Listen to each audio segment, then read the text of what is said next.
नाजरीन, आज की ताज़ा खबर में जिन बड़ी खबरों से हम आपको रूबरू कराएंगे उनमें सबसे पहले बात करेंगे कर्नाटक के सियासी बहरान की। आज इस मामले पर सुप्रीम कोर्ट में समाअत है। इसके अलावा हम बात करेंगे उन्नाव में मदरसे के बच्चों की पिटाई के वाकये की। बच्चों को जय श्री राम के नारे नहीं लगाने पर बुरी तरह पीटा गया। तीसरी खबर लालू यादव के ताल्लुक से है। देवगढ़ ट्रेजरी मामले में लालू प्रसाद ने कोर्ट से जमानत की अपील की है। इसके अलावा भी तमाम बड़ी खबरों से हम आपको रूबरू कराते हैं।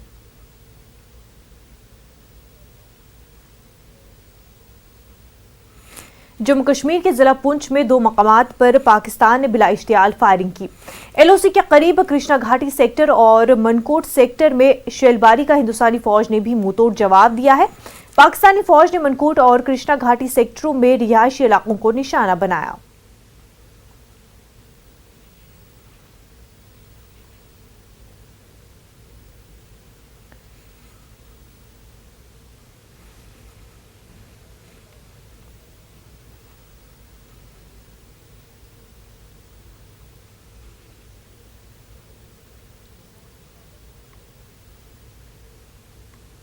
नाज़रीन, आपको बता दें कि जम्मू कश्मीर के जिला पुंछ में 2 मकामात पर पाकिस्तान ने बिला इश्तियाल फायरिंग की। एलओसी के करीब कृष्णा घाटी सेक्टर में और मनकोट सेक्टर में शेलबारी का हिंदुस्तान फौज ने मुंहतोड़ जवाब दिया है। पाकिस्तानी फौज ने मनकोट और कृष्णा घाटी सेक्टरों में रिहायशी इलाकों को निशाना बनाया है।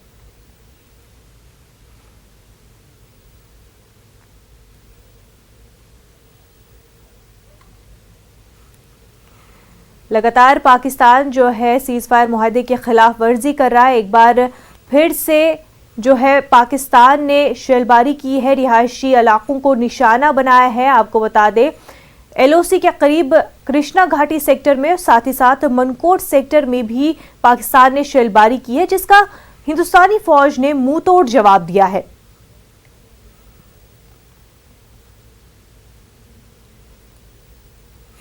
आगे बढ़ते हैं। उत्तर प्रदेश के उन्नाव में एक मदरसे के बच्चों को जय श्री राम के नारे लगाने पर मजबूर किया गया। जब बच्चों ने नारे लगाने से इनकार किया तो उनके साथ मारपीट की गई।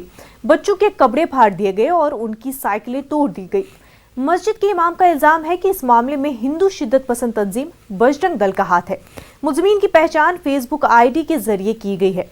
फेसबुक पर भी मुलजिमों ने खुद को बजरंग दल का रुकन बताया है। खबर के मुताबिक 12-13 साल के कुछ बच्चे ग्राउंड में खेल रहे थे, तभी वहां आए बजरंग दल के कारकुनों ने बच्चों से जय श्री राम के नारे लगाने को कहा। इनकार करने पर बच्चों को क्रिकेट बैट से पीटा गया।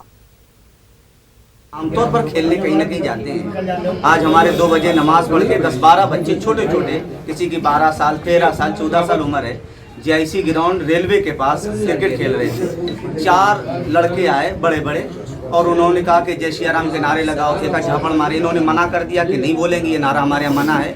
इन्हीं के 2 बैट छीने और जो स्टंप लगाते हैं और मारना शुरू किया। कहा बोलो जय श्री राम। इन्होंने कहा नहीं बोलेंगे और मारना शुरू किया। भागे तो फिर उन्होंने जानलेवा हमला किया और पत्थर मारे, जिसमें से एक लड़का मथुरा का है, उसका सर फटा है, उसके 10-12 बैट भी बदन में छपे हैं। एक लड़का कानपुर का है, उसका पैर जख्मी है। एक लड़का अखलाक नगर का हारून है, उसका हाथ फ्रैक्चर हुआ है। एक लड़का कासिम नगर का हिदायतुल्ला है, उसे चोट लगी और उसकी साइकिल तोड़ दी। और तकरीबन हर लड़के का कुर्ता फाड़ा और जिसकी जेब में जो मिला सब पैसे छीने। 6-7 हज़ार हो सकते हैं, ये छीने और इस तरह की इन्होंने कोशिश की। जामा मस्जिद के जो मदरसा है यहाँ पर दारुल उलूम, उसमें बच्चों की बृहस्पतिवार को हाफ डे हो जाता है। तो सामान्यतः हाफ डे वाले दिन मदरसे के बच्चे जीआईसी इंटर कॉलेज में क्रिकेट खेलने जाते हैं। वहाँ काफ़ी बच्चे क्रिकेट खेलते हैं, काफ़ी बड़ा ग्राउंड है। आज क्रिकेट खेलने के दौरान किसी प्रकार से इन बच्चों के साथ एक झगड़ा हुआ है, जिसमें इनके द्वारा दी गई जो तहरीर है उसके आधार पर सुसंगत धाराओं में अभियोग पंजीकृत किया गया है और उस पर विधिक कार्रवाई की गई है।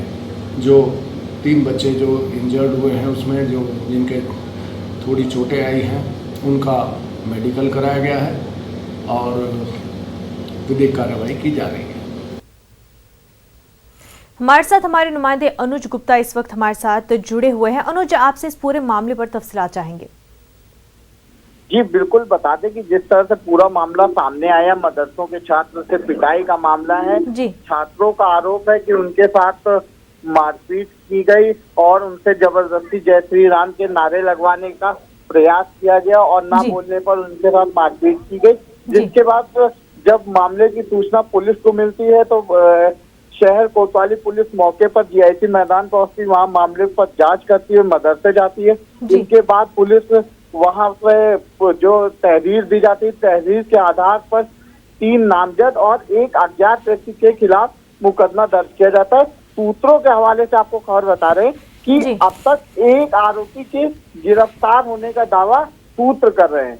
जी। अनुज, जिस तरह से बताया जा रहा है कि ये जो जिन लोगों ने मारपीट की है, जब उनकी पहचान हुई तो पता चला कि बजरंग दल से उनका वाबस्ता है। तो इस पूरे मामले को लेकर क्या कुछ कार्रवाई की गई? क्योंकि इससे पहले भी हमने देखा है जब इस तरह के मामला पेश आए हैं तो उसमें बजरंग दल के कारकुन ही कहीं ना कहीं किसी न किसी हादसे में, किसी न किसी इस तरह के केस में जो है मुलव्वस पाए गए हैं।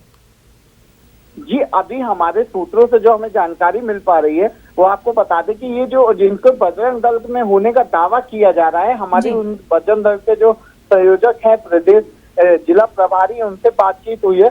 उन्होंने उनके बजरंग दल से जुड़ा ना होने की बात कही है। उनका साफ इनकार कर देना क्या इस बात को बिल्कुल ही जो है खारिज कर देता है कि उनका कोई लेना देना नहीं है? क्योंकि एक तो पुलिस ने भी शिनाख्त कर ली है, साथ ही साथ जो उनका फेसबुक आईडी भी मिला है उस पर भी साफ लिखा गया है कि वो लोग इस तंजीम से वाबस्ता है। सवाल ये भी है कि तंजीम से अगर वाबस्ता नहीं भी हो, लेकिन इस तरह का जब वो कदम उठाते हैं कि एक तंजीम को लोग जो है फॉलो भी करते हैं, तो जो उनको देखते हैं वो उसी को सही समझकर फिर वापस से वही हरकतें दोहराने की कोशिश भी करेंगे। क्योंकि जब एक तंजीम से कोई वाबस्ता इंसान कुछ करता है तो उससे जो मुतासिर लोग होते हैं उनको वो सही लगता है और वो भी आगे चल के वही कदम उठाते हैं, उसी तरह के इंसिडेंट्स पेश आते हैं। और शायद यही वजह है कि इस तरह के मामलों में रोकथाम नहीं लग रही है। जी बिल्कुल, जो भी ये पूरा घटना घटित हुई है, अगर ये जय श्री राम के नारे को लेकर ये मारपीट की गई है तो निश्चित तौर पर ये निंदनीय है। लेकिन पुलिस पूरे मामले की जांच के बाद इस पर कार्रवाई की बात कर रही। फिलहाल प्राथमिक तौर पर जो तहरीर मिली उसके आधार पर पुलिस ने मुकदमा दर्ज कर लिया है और पुलिस जो सूत्र कह रहे हैं एक आरोपी की गिरफ्तारी का दावा कर रहे हैं। हालांकि अभी इसकी पुष्टि नहीं हो सकी है कि गिरफ्तारी हुई है या नहीं हुई है। और आपको बता दें कि ये जो जय श्री राम के नारे को लेकर विवाद की बात कही जा रही है, उसमें जो पुलिस का पक्ष है, पुलिस का कहना है कि क्रिकेट खेलने को लेकर दोनों पक्षों में विवाद हुआ है और मारपीट हुई है। लेकिन अनुज, जिस तरह से हम देखते आ रहे हैं एक जो पैटर्न इन तरह के जो मामलों में हमने देखा है कि पुलिस जो है कहीं ना कहीं उनकी लापरवाही सामने आती है। जब इस तरह के मामले पेश आते हैं तो हमने देखा कि पुलिस जो है एक तरह से जो शरपसंद है उनको कहीं ना कहीं एक बेनिफिट प्रोवाइड करती जा रही है। अक्सर इन मामलों में देखा है कि जब इस तरह के मामले सामने आते हैं और मारा पीटा जाता है, जय श्री राम बोलने को जाता है, लेकिन पुलिस जो है अपनी रिपोर्ट में कुछ और ही दर्ज करती है, जैसा कि हमने तबरेज अंसारी के मामले में भी देखा है। जी बिल्कुल, देखिए पुलिस की लापरवाही बार बार सामने आती रहती है। लेकिन जिस तरह से अगर हम पूरे घटनाक्रम की बात करें, दोपहर में मदरसे के जो छात्र थे दोपहर में 2 बजे के लगभग हाफ डे होने के बाद ये वहां पे मैदान में खेलने जाते हैं और सिलसिलेवार ढंग से पूरा वाकया आपको बता रहे हैं। जी, ये दोपहर में हाफ डे के बाद बच्चे खेलने जाते हैं और मैदान में खेलने के दौरान दूसरे जो युवक आते हैं वहां पर उनसे विवाद होता है। इसके बाद वहां पर मारपीट जैसी नौबत आती है, साइकिल तोड़ी जाती है और मारपीट कर उनसे पैसे छीने जाते हैं। ये जो आरोप है वो बताया जा रहा है। और इसके बाद में जब पूरे मामले की जानकारी छात्र आकर मदरसा प्रशासन को देते हैं तो मदरसा प्रशासन इसकी जानकारी पुलिस को देता है। पुलिस वाले मौके पर घटनास्थल पर पहुंचते हैं। अच्छा, मामला एक धर्म विशेष से जुड़ा होने के कारण पुलिस उसमें सख्ती से कार्रवाई करते हुए घटनास्थल का जायजा लिया जाता है और तुरंत इस पर मुकदमा दर्ज जो तहरीर दी गई है उसमें तहरीर में भी जय श्री राम के नारे का जिक्र किया गया है। अनुज, जिस तरह से वज़ीर आज़म भी लगातार कहते आ रहे हैं, यूपी के वज़ीर आला भी कहते आ रहे हैं कि इन जैसे मामलों को रोकथाम लगानी चाहिए, कार्रवाई होनी चाहिए, सख्त कार्रवाई होनी चाहिए, लेकिन बावजूद इसके पुलिस इंतज़ामिया जो है इस तरह के मामलों में काफ़ी लापरवाही बरती नज़र आ रही है और साथ ही साथ कोई ऐसी कार्रवाइयाँ नहीं होती है कि आगे इन मामलों पर रोकथाम लगे और ना हो, बल्कि उल्टा ये होता है कि ये जो पूरे मामले हैं मज़ीद बढ़ते ही जा रहे हैं। जी बिल्कुल, जिस तरह से प्रदेश के जो मुखिया हैं योगी आदित्यनाथ और इस तरह की चीजों को लेकर बहुत गंभीर है, उनका साफ निर्देश है कि किसी भी तरह के अनुशासनहीनता चाहे वो किसी भी पक्ष से हो बर्दाश्त नहीं की जाएगी और उसके खिलाफ सख्त से सख्त कार्रवाई की जाएगी। बजाय इसके बावजूद भी पुलिस की अगर लापरवाही करती है तो एक बड़ा सवाल है और इस तरह के जो मामलों में देखा जाता है ज्यादातर टूल देने से ये विवाद ज्यादा बढ़ जाता है। बिल्कुल। और जो जी बिल्कुल अनुज, बेहद शुक्रिया तमाम तफसीलात के लिए। नाज़रीन, हमने उन्नाव के एसपी एमपी वर्मा से भी राब्ता बनाने की कोशिश की पर उन्होंने कहा कि वो एक मीटिंग में है और बात नहीं कर सकते। आगे बढ़ते हैं। झारखंड में हुजूमी तशद्दुद का शिकार हुए तबरेज़ अंसारी की पोस्टमार्टम रिपोर्ट आ गई है। रिपोर्ट में